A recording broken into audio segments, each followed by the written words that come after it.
Oi pessoal, aqui é o professor Maxwell e hoje, agora, vou dar aula de História da Arte para o oitavo ano, tá?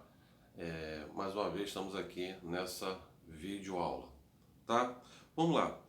Hoje a gente vai levantar um assunto muito interessante que é chamado música moderna ou na modernidade, tá? A música moderna, ela vai vir no século XX usando sons artificiais. Por exemplo, temos John Cage, né, que vai criar seus sintetizadores, tá, que é em forma de um piano. Ele vai pegar o teclado de um piano e vai começar a colocar partes eletrônicas nele e fazendo sons diferentes, criado pelo homem, que não é um som considerado um som natural, mas sim um som artificial com sons diferentes que até então nunca tinha ouvido. Outro camarada também que vai se destacar é Igor Stravinsky, tá? A influência do cubismo que pode ser notada na música do compositor, tá? Também ele vai fazer as músicas dele vai ser considerado moderna também, né? Modernismo, sendo que é uma música que tem muitas pausas e muito silêncio às vezes, tá? Pausas grandes que eu quero dizer, como eu sempre falei e falo em outras aulas quando eu falo de música, que a música é uma grande matemática e ele, por exemplo, vai se colocar essa técnica, tá? Visando o estilo cubismo, né? Cubismo, vocês sabem, aquela tipo de pintura feita principalmente por Pablo Picasso, tá? E a sensação musical do Igor Stravinsky é mais ou menos isso, tá? Que ele tenta passar, tá? Agora vamos falar um pouco agora do abstracionismo, né? A pintura abstrata. É aquela pintura que ela não tem muita forma e surgiu na Europa no século XX, tá? Também conhecido como arte abstrata, a arte visual que quem predomina formas, linhas, cores, texto e texturas, tá? Então a arte abstrata é uma arte que ela não tem forma, é apenas combinações às vezes de cores na qual faz bem a gente. Você bate coisas, às vezes o cara, não sei se você já ouviu falar quando nós falamos de arte abstrata, quando a pessoa fala assim, nossa, que desenho é esse? Não entendi, é um monte de quadrado todo colorido. Isso é arte? É arte. Mas aí é que nem eu falo, tem que saber ver e tentar se deixar levar pela pintura, tá? Que às vezes você não tem uma forma, mas normalmente às vezes tem muitas formas, por exemplo, geométricas com combinação de cores. Que até isso, para você botar numa arte abstrata, você tem que saber usar as cores certas. Por quê? Senão ela não consegue passar aquilo que o artista quer passar, você não consegue absorver isso. Tem muita gente que é um tipo de estilo de pintura que muita gente não admira. Lá na página 17 do livro, tá? Tem lá o Piente Madrian, tá? Representante da arte abstrata.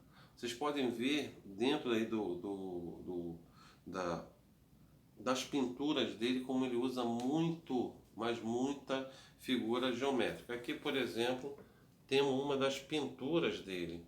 Essa combinação de cores realmente assim, para mim, né, faz muito bem aos nossos olhos.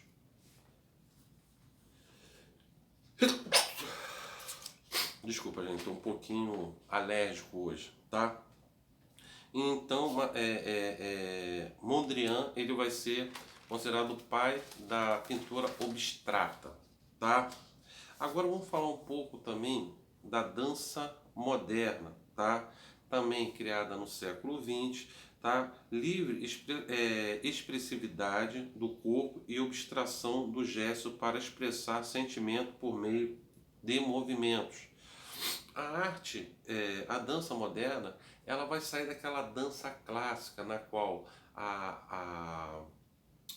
o bailarino ou a bailarina, eles têm que se sacrificar, têm que se tem um estilo clássico assim, que é bem assim, muita disciplina. As mulheres têm que usar aquelas sapatilhas e ficar nas pontas dos dedos.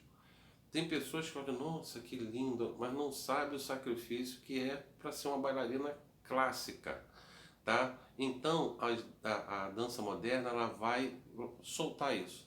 Então, a pessoa vai poder soltar o corpo, vai poder dançar descalço, dançar do jeito que quiser, soltar o corpo, tá? E nisso vai passar a emoção na qual aquela dança precisa, tá? Teve uma vez que engraçado que o nome do rapaz desse bailarino é John Lennon, tá? O cantor, né? O que fazia parte da banda dos Beatles, mas esse John Lennon é um bailarino, que ele vai até o programa do SBT que tinha sobre pintura. E ele faz uma interpretação moderna da morte do cisne, que é uma dança clássica muito conhecida. E quando o cisne começa a morrer e toca música clássica e ele faz uns movimentos com o corpo, que, incrível que pareça, passa uma emoção muito grande. Tanto é que um dos jurados até critica ele do jeito que ele está vestido e vai fazer a morte dos cisnes. Aí até um do jurado falou, pô, você está brincando. Mas quando ele passa a emoção dos seus movimentos, um dos jurados até acaba chorando, não aguenta ver de tanta emoção que o rapaz consegue passar. Então isso a gente chama de arte, ou melhor, a dança moderna, tá? Eu vou falar aqui, por exemplo, algumas bailarinas, tá? Temos a Dora Ducan, recusando-se a usar sapatilhas, dançava de pés, descalço, com o cabelo solto e movimentos livres. Aqui você está vendo que ela está saindo totalmente do padrão. Normalmente, quando vem essa revolução da dança ou da arte, no início é muito criticado. Isso com certeza é muito criticado. Mas com o tempo as pessoas vão ficando mais sensíveis esse tipo de dança que acaba adotando e acaba se tornando uma coisa mais moderna.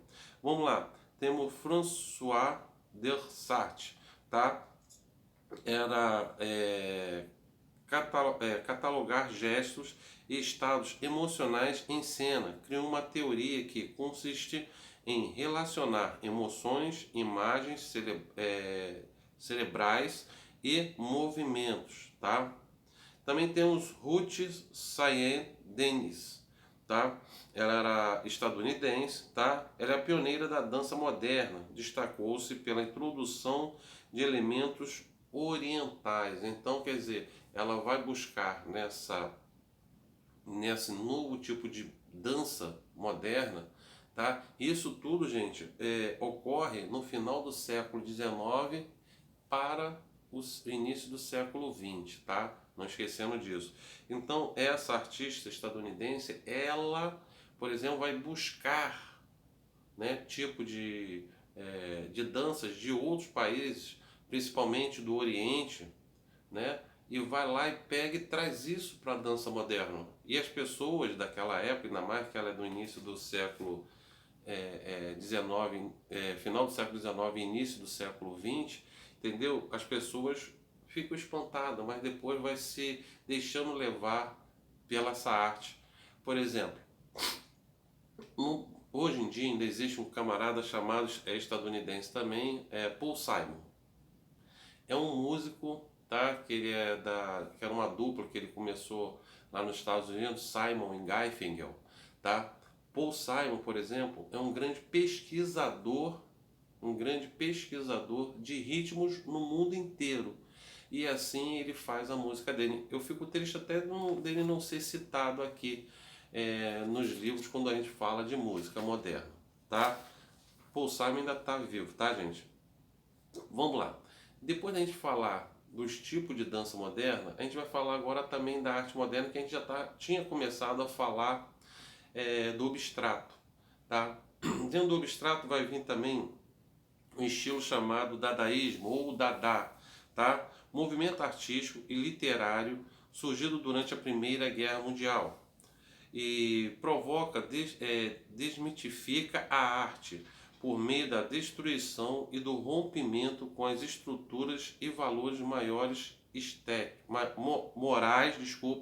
valores morais e estéticos.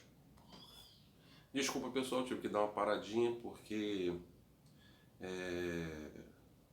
eu estou um pouco alérgico hoje, então eu começo a tossir e espurrar para não aparecer no vídeo, tá? E não é coronavírus, tá, gente? É alergia mesmo, tá bom? Vamos lá. Uma das principais tipos de arte chamada dadaísmo ou dada, eu vou mostrar aqui, tá na página 23. Aí estão os estilos de algum estilo de arte de dadaísmo, tá? Vocês podem ver nessa arte as estruturas e valores morais e estéticos que esses artistas tentam passar, tá? E eles, como eu falei para vocês, que surgiu durante a Primeira Guerra Mundial, esse movimento, incrível que pareça, ele vai ser um pouco dos padrões de arte e vai mostrar o sofrimento da guerra, tá? Vamos lá, continuando aqui, vamos falar agora dos espetáculos do dadaísmo, tá? Adotavam de variedades como ideias dadaísmo para unificar toda a linguagem da arte, tá? Então, essa arte do teatro, do dadaísmo ou dada, como é chamado também, ele vai passar muita emoção, tá? E, incrível que pareça, os artistas vão se caracterizar no palco do teatro, certo? Com as suas roupas e estilo de pintura, tá? E tenta passar ao mesmo tempo a emoção, tá? E também a tristeza da perda, tá? Esse é o estilo de arte dadaísmo, tá? Outro tipo de pintura que vamos falar aqui também é o surrealismo, tá? O surrealismo é um tipo de pintura que é uma coisa assim como você estivesse num sonho que mostra coisas que não é real. Tanto é que esse tipo de pintura vai ser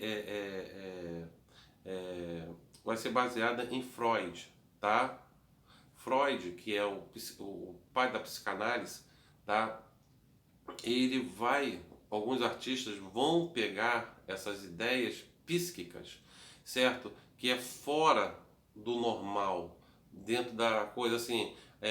Por exemplo, um dos grandes artistas que vão se destacar é o espanhol Salvador Dalí. Quando ele faz aquele relógio derretendo, assim, tu vê dentro daquilo ali coisas ou movimentos que é totalmente fora de uma realidade, tá? Por exemplo, o Salvador Dalí ele vai criar um quadro na qual vai ser uma polêmica na época, tá?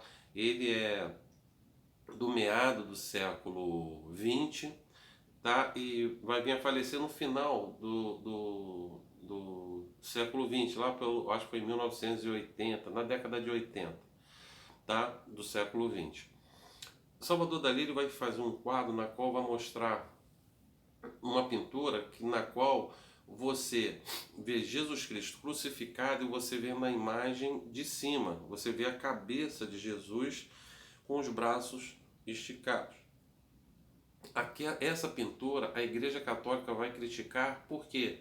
Porque normalmente quando a gente vê a figura de Jesus, a gente vê no sentido da humildade, que Deus, Jesus, é Deus. Então ele é superior a nós. Então você vê sempre a figura, você olhando de baixo para cima, porque ele é o maior. Agora, o Salvador Dalí botou com uma visão, você vendo ele de cima para baixo. Ele é abaixo da gente. E isso foi muito criticado pela Igreja Católica na época. Uma pintura realmente que trouxe muita polêmica. Um dos quadros mais famosos do Salvador Dalí é esse aqui, está na página 27. Olha lá, vocês estão vendo aí o relógio derretendo?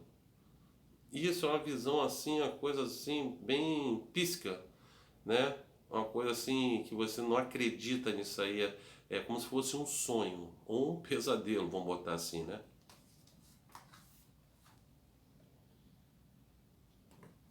Vamos falar agora um pouco também do teatro surrealista, tá? Dentro dessa coisa da pintura, vai aparecer um camarada chamado Antoine Artaud, tá? Ele ficou denominado como teatro da crueldade, tá? Então é uma coisa assim que passa, uma coisa que fica fora do normal e fala da crueldade nesse sentido, no sentido do que o artista tenta passar. É uma coisa que parece, vamos botar assim, um pesadelo. Então as pessoas acabaram rotulando ele como teatro da crueldade, tá? Então passa muito essa imagem dentro das suas atuações, das suas peças, sempre a parte bem surrealista, tá? Você é surrealista porque ela não existe, tá fora do real, tá? E esse artista vai fazer muito isso, tá? Vamos falar agora um pouco, para a gente sair um pouquinho agora do assunto de novo, vamos falar do tipo de músicas que a gente grava, vai começar a gravar. Que antigamente você queria ver alguma coisa, uma música, você ia num teatro, né, ver, por exemplo, uma ópera, você via aquela música naquela orquestra e falava, nossa, que música linda. Aí tu saía dali, você fala, poxa, eu queria ouvir de novo. Mas para mim ouvir, eu tenho que vir aqui amanhã ou depois para ouvir essa música de novo. Ou você aprendia a tocar um instrumento, ou de repente você ia. é, é, é, é, Às vezes pessoas convidavam para você ir na casa dele e a pessoa tocava a música num piano, por exemplo, que o piano era uma coisa de luxo, quem sabia tocar um violino, mas aí o homem vai querer ouvir na hora que ele quer ouvir. Por exemplo, você quer ouvir agora, então primeiro vai ser criado o gramofone. O gramofone era uma rádio vitrola na qual tinha um bico grande e na ponta dele tinha uma agulha. Aí você botava aqueles discos de vinil e botava essa agulha e com a manivela você ia rodando o disco. E ali ia saindo o som, que poderia não só tocar, como poderia também gravar, tá? Aí depois vai surgir outros estilos de música, tá? Estilo de gravação, por exemplo, isso aí de repente os pais de vocês ou os avós de vocês, por exemplo, viram a fita cassete, tá?